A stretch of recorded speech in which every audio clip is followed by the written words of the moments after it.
ಇವತ್ತು ನಾವು ಹಮ್ಮಿಕೊಂಡಿದ್ರೆ ಓದು ಓದು ಓದು, ನಿನ್ನ ಶತ್ರು ನಿನ್ನ ಜ್ಞಾನಕ್ಕೆ ಮಾತ್ರ ಹೆದರುತ್ತಾನೆ.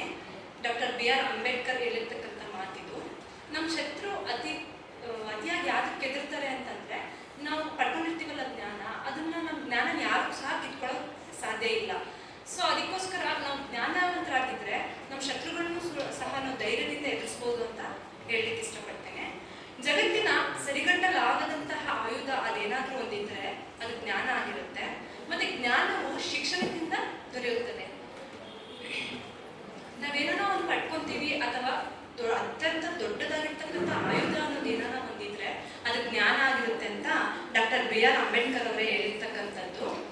ಇವತ್ತಿನ ಕಾರ್ಯಕ್ರಮ ನಾವು ಹಮ್ಮಿಕೊಂಡಿರ್ತಕ್ಕಂಥದ್ದು ಸಹ ಜ್ಞಾನದ ಒಂದು ಭಾಗ ಆಗಿರ್ತಕ್ಕಂತಹ ಪುಸ್ತಕದ ಮೇಲಿನ ಪರಿಚಯ, ಅಂದ್ರೆ ಪುಸ್ತಕ ಪ್ರದರ್ಶನ ಮತ್ತೆ ಆ ಪುಸ್ತಕ ಪರಿಚಯ, ಪುಸ್ತಕದ ಒಳಗಡೆ ಇರ್ತಕ್ಕಂತಹ ಇನ್ಫಾರ್ಮೇಶನ್ ಏನಿದೆ ಅನ್ನೋದ್ರ ಬಗ್ಗೆ ಪ್ರೆಸೆಂಟ್ ಮಾಡೋದಕ್ಕೆ ನನ್ನ ಸಹಪಾಠಿಗಳಿದ್ದಾರೆ.